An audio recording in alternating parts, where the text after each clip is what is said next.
بسم اللہ الرحمن الرحیم. ایک دفعہ پھر آپ کی خدمت میں حاضر ہوں، اور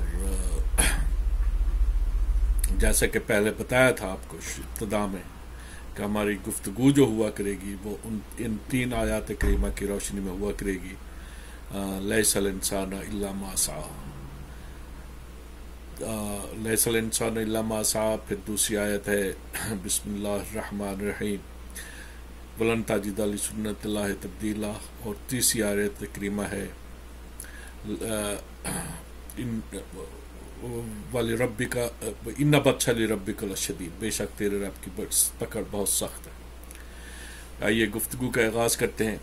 جس طرح سورج مشرق سے نکل کر مغرب کی طرف سفر کرتا ہے اور دوسری صبح پھر مشرق سے نمودار ہوتا ہے، اسی طرح علم و تہذیب کا آفتاب بھی گردش کرتا رہتا ہے. محققین اس امر پر متفق ہیں کہ تہذیب کا آفتاب پہلے مشرقی ممالک پر چمکا تھا. چین اور ہندوستان، بابل اور مصر کی تہذیبیں ازبس قدیم ہیں. رفتہ رفتہ مغرب کا ایک خطہ یونان علم و عرفان کا مرکز بن گیا. 336 قبل مسیح سکندر اعظم نے ایرانی سطوت کا خاتمہ کیا اور 331 کافمی میں یعنی قبل از مسیح میں مصر پر قبضہ جما لیا تھا. سکندر کی وفات کے بعد یونان چھوٹی چھوٹی ریاستوں میں تقسیم ہو گیا اور خانہ جنگی کے شعلے اطراف ملک میں بھڑک اٹھے. 248 قبل مسیح میں پارتھیا بیدار ہوا اور تھوڑی سی مدت میں ایک طاقتور سلطنت بن گیا. تقریباً 2 صدیوں بعد روم میں آثار حیات پیدا ہونے لگے اور دیکھتے ہی دیکھتے ایک زبردست سلطنت بروئے کار آ گئی.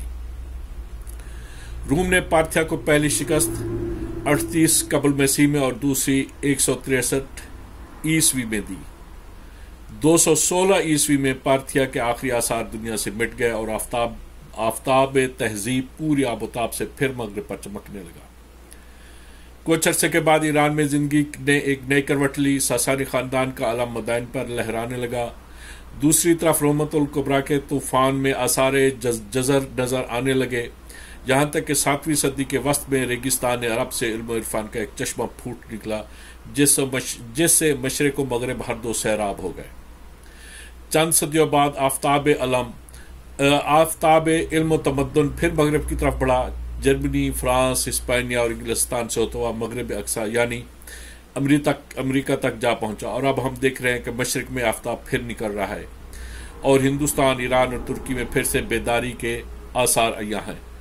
اس حقیقت کی طرف اللہ نے اہل بصیرت کو یوں متوجہ کیا ہے. سورہ آل عمران آیت نمبر 26 اور 27: اے اللہ، تو جسے چاہتا ہے وارث زمین بنا دیتا ہے اور جسے چاہتا ہے غلامی میں مبتلا کر دیتا ہے. عزت و ذلت تیرے اختیار میں ہے، دنیا کی تمام بلندیاں خیر تیرے دست قدرت میں ہے اور تو ہر چیز پر قادر ہے، تو ہی مالک ہے. اور جو تہذیب و تمدن کے روز روشن کو غلامی کی کالی رات کو دن میں بدلتا رہتا ہے، مردہ اقوام کے خاکستر میں اخگر حیات پیدا کرتا اور زندہ اقوام جو کاہل ہو چکے ہیں کو موت کی نیند سلانا تیری سنت ہے. ان حقائق کو ایک بیدار آنکھ اور نور سے ایک لبریز دل ہی دیکھ سکتا ہے، لیکن وہ حسرت تھا کہ مسلم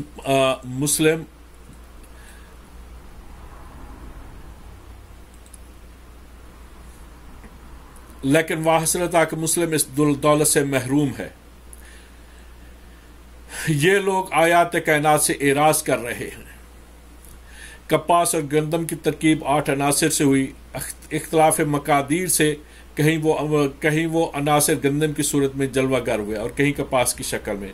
پانی میں 2 حصے ہائیڈروجن اور 1 حصہ آکسیجن ہے، اور اگر اس مقدار کو ذرا بھر گھٹا بڑھا دیا جائے تو ایک زہر تیار ہوگا. اگر یہ 2 عناصر مساوی مقدار میں جمع کر دیے جائیں تب بھی ایک مہلک مرکب بنے گا. آکسیجن اور ہائیڈروجن ہر 2 قاتل و مہلک گیسیں ہیں جن کے مختلف اوزان سے لاکھوں مرکبات تیار ہو سکتے ہیں، اور ہر مرکب زہر ہلاہل ہوتا ہے. لیکن اگر 2 حصے ہائیڈروجن اور 1 حصہ آکسیجن کو ترتیب دی جائے تو ان 2 زہروں سے پانی تیار ہوگا جو تمام عالم کا مدار حیات ہے. سورہ انبیاء آیت نمبر 30: ہم نے پانی کو ہر چیز کا مدار حیات قرار دیا ہے. غور فرمائیے کہ اللہ کا مقادیر کا علم کتنا بڑا علم ہے کہ وہ کس طرح معین مقداروں سے کائنات کی مختلف اشیاء تیار کر رہا ہے۔ سورہ قمر آیت نمبر 49، ہم نے ہر چیز کو معین مقدار سے پیدا کیا ہے۔ لیمو اور کالی مرچ ہر دو ہائیڈروجن 10 حصے اور کاربن 20 حصے سے تیار ہوئے ہیں، لیکن سالمات کے تفاوت سے ہر دو کی شکل، رنگ، ذائقہ اور تاثیر بدل گئی۔ اسی طرح کوئلہ اور ہیرا کاربن سے بنے ہیں، لیکن سالمات کے اختلاف سے ایک کا رنگ کالا اور دوسرا سفید، ایک قابل شکست اور دوسرا ٹھوس ہے۔ سورہ مومنون آیت نمبر 17، ہر چیز کے خزانے ہمارے پاس ہیں اور ہم معین مقدار میں ہر چیز کو نازل کرتے ہیں، اور ہم اشیاء کی تخلیق و ترکیب سے غافل نہیں تھے۔ کائنات کی ہر چیز عناصر کی نہایت دقیق و انسب آمیزش سے تیار ہوتی ہے۔ اگر یہ ترکیب ذرا بھر کم و بیش ہو جائے تو سلسلہ حیات آنن فانن درہم برہم ہو جائے۔ اگر آج اللہ تعالیٰ پانی کی ساخت میں سے ہائیڈروجن صرف 1 درجہ کام کر دے تو دریاؤں اور سمندروں میں زہر کا سیلاب آ جائے اور کوئی ذی حیات باقی نہ رہے۔ غور فرمائیے کہ اللہ کا علم عناصر و مقادیر کس قدر لرزہ فگن اور ہیبت انگیز ہے۔ تمام نباتات کے عناصر ترکیبی ایک ہیں، یہ صرف اختلاف مقادیر کا اعجاز ہے۔ حیوانات، نباتات کی ترکیب آکسیجن، ہائیڈروجن، کاربن، نائٹروجن اور چند دیگر نمکوں سے ہوئی۔ انہی عناصر سے ہڈیاں، پٹھے، خون اور بال تیار ہوئے، اور انہی سے درختوں کے پتے، شگوفے، پھول، خوشے، رس اور پھل بنے۔ کڑواہٹ، ترشی اور مٹھاس انہی عناصر کا کرشمہ ہے۔ سورہ حجر آیت نمبر 19، ہم نے سب چیزیں تول تول کر پیدا کی۔ قرآن حکیم میں مسلمانوں کو 756 دفعہ مناظر قدرت و قوانین فطرت پر غور کرنے کی ہدایت کی گئی۔ علامہ ابن رشد، فارابی، ابو علی سینا اور فخر الدین رازی نے بھی ہمیں اسی طرف متوجہ کیا، لیکن ہم نے توجہ نہ کی۔ نتیجہ یہ کہ آج دوسری قومیں برق و باد پر سوار ہو کر منازل حیات طے کر رہی ہیں، اور ہم صحرائے حیات میں طوفان ریگ کے تھپڑے کھا رہے ہیں۔ علامہ شیرانی اسلام کے طبیب پہلو کو سمجھتے تھے، اور انہیں یقین تھا کہ اگر مسلمان رہا تو وہ علم شریعت کی طرح علم فطرت میں بھی ایک نہ ایک دن کمال پیدا کر کے رہے گا۔ اسی لیے تو فرمایا تھا اسلام آغاز میں محض شریعت تھا اور آخری زمانے میں حقیقت بن جائے گا۔ وہ آخری زمانہ یہی ہے۔ ضرورت ہے کہ ہم آیات ارض و سما کی طرف متوجہ ہو کر اسلام کو ایک حقیقت اور ٹھوس اصلیت ثابت کرنے کی کوشش کریں۔ سورہ جاسیہ آیت نمبر 3، زمین و آسمان میں اہل ایمان کے لیے حقائق و بصائر موجود ہے۔ سورہ جاسیہ آیت نمبر 4، دولت یقین سے مالا مال اقوام کے لیے خلق انسانی و حیوانی میں آیات الہیہ موجود ہیں۔ مسلمانوں کی فلاح و نجات اس وقت صحیفہ کائنات کے مطالعہ میں ہے۔ وہی اقوام آج با علم، طاقتور اور پرہیبت ہے، جنہوں نے فطرت سے قوانین قوت کا درس لیا اور اسلوب قدرت کے مطالعہ میں عمریں صرف کر دی۔ علم الافاق سے غفلت و جہالت نے مسلمانوں کو ذلیل کر ڈالا، اس کا توازن ملی جاتا رہا، اس کی سلطنتیں اجڑ گئیں، سرحدیں غیر محفوظ ہو گئیں، اور اس کی تمام حفاظتی تدابیر خام ثابت ہوئی۔ اگر آج ہم اپنی خامیوں کو متعین کرنے کے لیے اور ان کا علاج سوچنے کے لیے کوئی کمیشن مقرر کریں تو ہماری کوششیں رہ گاہ جائیں گی، اس لیے کہ اقتصادیات، سیاسیات اور دیگر اصناف علم و تمدن کے ماہرین ہمارے ہاں موجود نہیں۔ یورپ میں ہر خامی کا علاج سوچنے کے لیے کمیشن بٹھائے جاتے ہیں، جن کے سامنے بڑے بڑے ماہرین فن شہادت دیتے ہیں، اور یہ کمیشن تمام نشیب و فراز پر غور کرنے کے بعد ایک رپورٹ حکومت کو بھیجتے ہیں۔ اگر آج کسی بین الاقوامی مجلس کے سامنے تجدید اسلحہ، اقتصادیات، توازن قوت و تقسیم، دولت پر شہادت دینے کی ضرورت پڑے تو کیا اسلامی دنیا کے 60 کروڑ افراد میں سے کوئی ایک عالم بھی ایسا نکل سکے گا جس کی شہادت کو کچھ بھی اہمیت حاصل ہو؟ ہمیں دنیا کی طرف شاہد بنا کر بھیجا گیا تھا۔ سورہ بقرہ آیت نمبر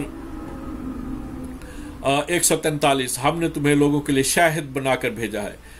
بدیگر الفاظ ہمیں حکم دیا گیا تھا کہ تمام شعبہ علم و تمدن میں وہ مہارت پیدا کریں کہ ہر مسئلے پر ہماری شہادت آخری ثابت ہو، لیکن افسوس کہ جہالت کی وجہ سے ہماری رائے کو لغو اور شہادت کو مردود قرار دیا گیا۔ آج اسی پر اکتفا کرتے ہیں۔